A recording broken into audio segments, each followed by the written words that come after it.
ये कहानी चूड़ामणि गांव में रहने वाले ब्राह्मण परिवार की है, जिसमें दीनदयाल अपनी पत्नी शारदा और अपने पहले बेटे अभिमन्यु और उसकी पत्नी रतन और दूसरे बेटे राघव और उसकी पत्नी सुजाता के साथ रहता था।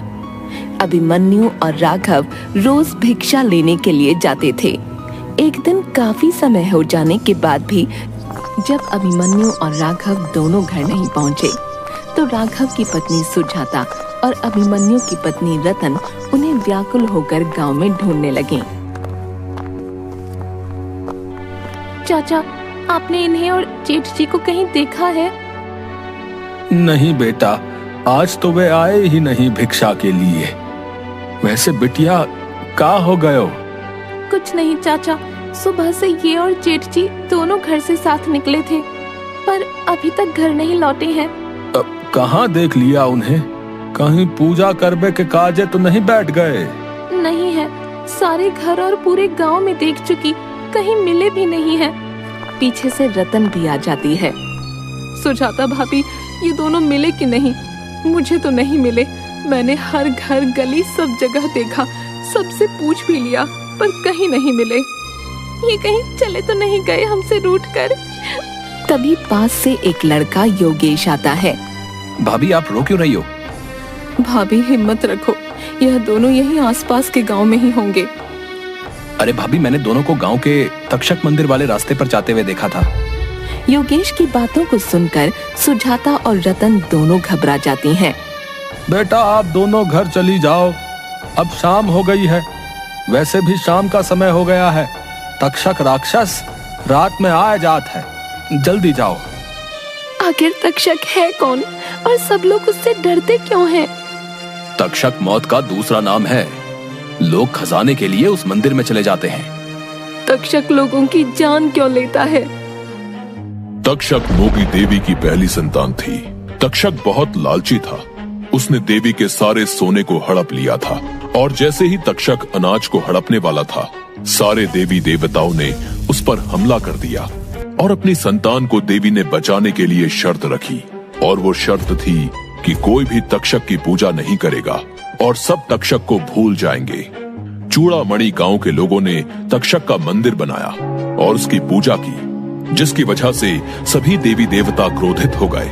और तब से लेकर आज तक देवी देवताओं का गुस्सा चूड़ामणि गांव पर बारिश बनकर बरस रहा है। लेकिन लोगों के द्वारा मंदिर बनाए जाने पर तक्षक बहुत खुश हुआ और खुश होकर उसने अपना सारा सोना मंदिर को समर्पित कर दिया।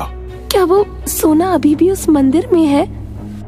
हाँ, ऐसा कहा तो जाता है कि उस सोने को पाने की तलाश में कई लोग वहाँ गए, पर वापस नहीं आए। वह दोनों उनकी बात को सुनकर घर जाकर पिताजी को सारी बात बताती है। सुजाता पिताजी को बताती है, योगेश कह रहा था कि ये और जेठ जी तक्षक मंदिर की तरफ जाते हुए दिखे थे। जाने कहाँ चले गए दोनों? चलो, मैं उन्हें ढूंढने सुबह जाऊंगा। वैसे भी इस वक्त निकलना ठीक नहीं होगा। ठीक है पिताजी। रुको, ये बात तुम दोनों अपनी माँ को मत बताना, नहीं तो वो दुखी हो जाएगी। सुबह होते ही वह दोनों बच्चों को ढूंढने निकल जाता है। वहाँ रास्ते में काफी तेज बारिश हो रही थी। बूढ़ा होने की वजह से धीरे और कांपते हुए चल रहा था। तभी रास्ते में एक दुकान दिखती है। दीनदयाल ब्राह्मण दुकानदार से पूछता है, आपने किसी दो भिक्षुक ब्राह्मणों को देखा है? हाँ, मैंने उन्हें कल भिक्षा दी थी। तभी वो दोनों किसी मंदिर और धन की बात कर रहे थे। कौन सा मंदिर? मंदिर का क्या नाम था? मुझे नहीं पता। जल्दी जाओ यहाँ से, सुबह सुबह काम भी नहीं करने देते हैं। वह आगे चला जाता है।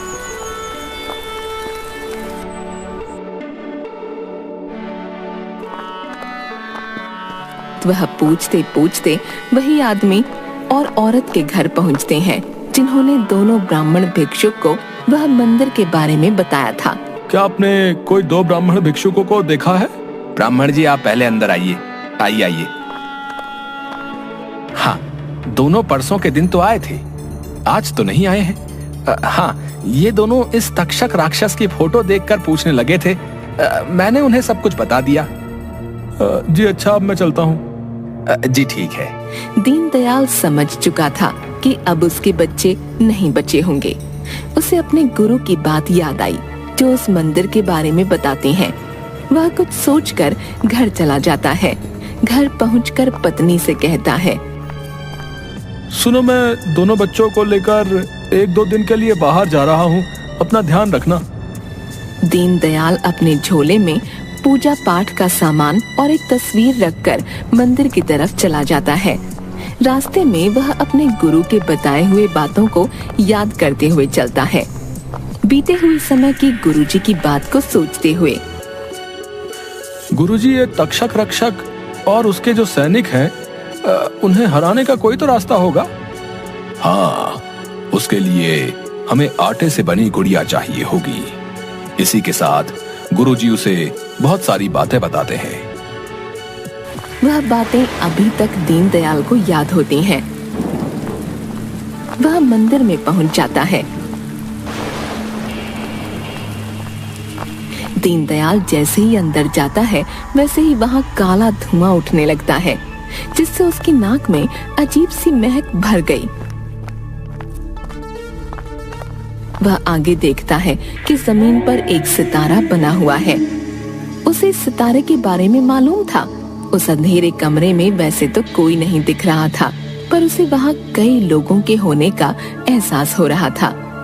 उसने नजर उठाकर देखा तो छत पर एक साया सा था, जैसे काला धुआं सा वह अजीब आकार ले रहा था। साया बहुत अजीब आवाज कर रहा था। उसने कांपते हुए लालटेन जलाई तो कोई नहीं था। पूरा मंदिर मुर्दा खामोशी से गूंज रहा था।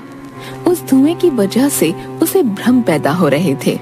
उसे एकदम से ऐसे लगा कि कोई बर्फ सा ठंडा हाथ उसे पीछे से खरोंच रहा हो। वह तेजी के साथ हड़बड़ाकर पीछे मुड़ा। वहां पर कोई नहीं था। साथ ही मुख्य दरवाजा धड़ाम से बंद हो जाता है।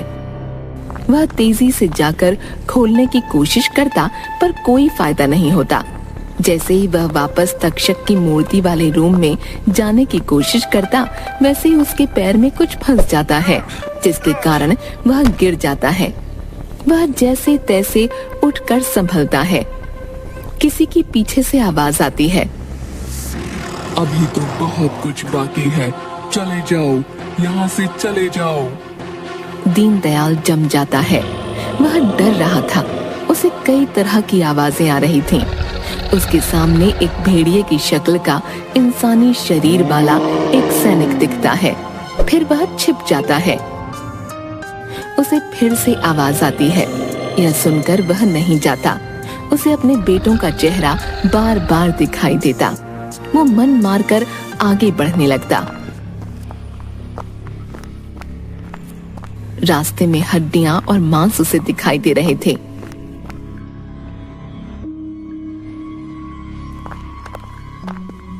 जब वह आगे चला तो उसके पैरों के नीचे बहुत सारे पत्ते थे। वह समझ नहीं पा रहा था कि बंद कमरों में इतने सारे पत्ते कहां से आ गए थे।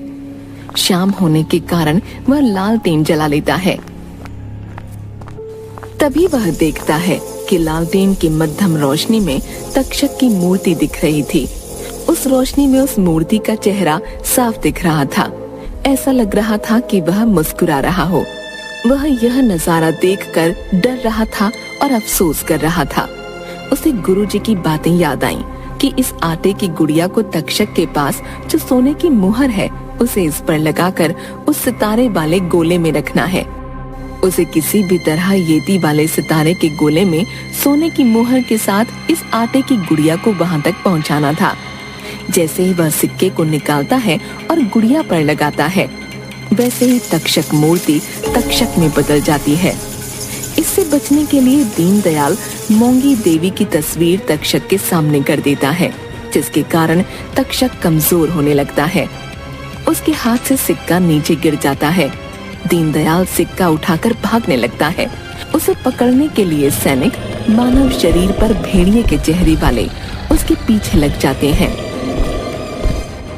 जैसे ही सारे सैनिक उसके पीछे आते हैं, वह उसकी थैली में से दूसरी आटे की गुड़िया निकालकर सैनिकों के सामने फेंक देता है।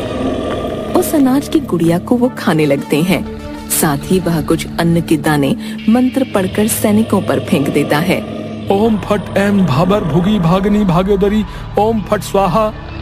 ओम फट एम भागर भुगी भगनी भागोदरी ओम फट स्वाहा। इसके बाद वह फिर से छुपकर सैनिकों को देखता है तो उन्हें कुछ नहीं होता। तक्षक से बचकर उस सितारे वाले घेरे के पास जाने लगता है। तक्षक जादू से उसके बच्चों की आवाज में बोलने लगता है, पिताजी हमें बचा लो, पिताजी हमें बचा लो, पिताजी हमें बचा लो। यह सुनकर दीनदयाल बैठकर रोने लगता है। उसे बस कैसे भी करके जमीन पर बने सितारे तक पहुंचना था। वह जल्दी से जाकर उस आटे की गुड़िया को रख तो देता है, पर किसी को कुछ भी नहीं होता। वह सारी चीजें कर चुका होता है जो उसके गुरुजी ने बताई थीं।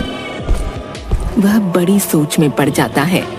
इतने में तक्षक के सैनिक उसे पकड़ लेते हैं, पर उसका कुछ बिगाड़ नहीं पाते। उसके पीछे का एक कारण यह था कि वह गुड़िया और सिक्का उस सितारे के बीच में रखे होते हैं। जो सितारे के बीच में सिक्का और अन्न की गुड़िया को रखता है, वही व्यक्ति उसे बाहर निकाल पाता है। इससे क्रोध में आकर तक्षक तोड़ फोड़ करने लगता है।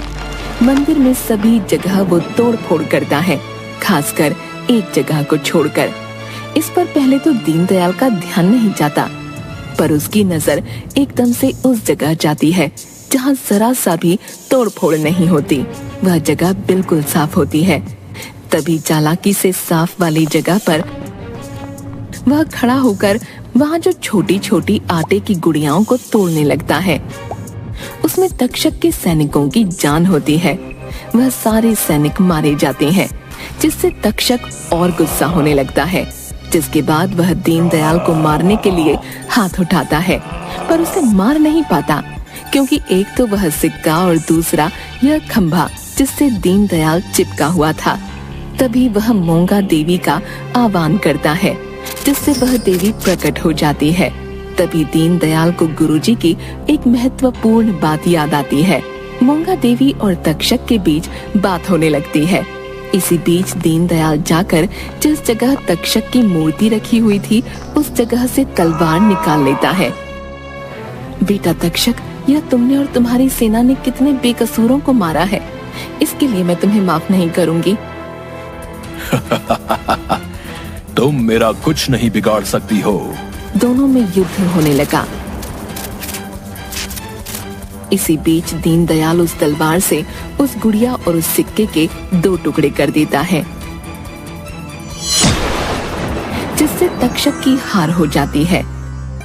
मोंगा देवी दीनदयाल की तरफ देखते हुए, प्रणाम माता, मैं मेरे गुरु से प्राप्त मंत्र से आपके दर्शन प्राप्त कर धन्य हुआ। बेटा, तुमने मेरा आह्वान कर, मेरी भक्ति कर मुझे प्रसन्न किया। मेरे पुत्र को इस राक्षस योनि से मेरे द्वारा मुक्त करवाया है। साथ ही इस गांव को देवी देवताओं के श्राप से मुक्त करवा दिया है। बताओ तुम्हें क्या चाहिए? आपके दर्शन प्राप्त कर धन्य हुआ। माँ, मुझे मेरे दोनों बच्चे वापस दे दीजिए। मैं उनके बिना नहीं जी सकता। साथ ही इस धन को भी आप वापस अपने साथ ले जाइए। इतना कहकर दीनदयाल चुप होकर आंखें बंद कर लेता है। तथास्तु, सुखी रहो और धन्य धान से फलो और फूलो। इतना कहते ही दीनदयाल आंखें खोलता है और पाता है कि वह मंदिर के बाहर खड़ा है और लोग जो उस धन के लालच में अंदर मारे गए थे, वह सभी जीवित होकर वापस बाहर आने लगे थे। उनमें उसके दोनों बेटे अभिमन्यु और राघव भी आते हुए दिखते हैं। दोनों पिता को गले लगाते हैं। मुझे माफ कर दीजिए पिताजी, मैं पैसों के लालच में आ गया था, जिसके कारण ये सब हुआ। अब मैं कभी लालच नहीं करूंगा। कोई बात नहीं बेटा, चलो अब घर चलते हैं। माँ तुम्हारा रास्ता देख रही होगी। तीनों मिलकर अपने घर चले जाते हैं। घर पहुंचने के बाद वो देखते हैं कि वहाँ झोपड़ी की जगह एक हवेली बनी हुई थी। दीनदयाल देखता है कि उसमें से उसकी पत्नी व दोनों बहुएं आती हैं। ये क्या है? हमारा घर कहाँ है? यह देवी के चमत्कार से हुआ है। दीनदयाल को उस मंदिर के अंदर के माता के आशीर्वाद की बात याद आती है और सभी खुशी खुशी रहने लगते हैं।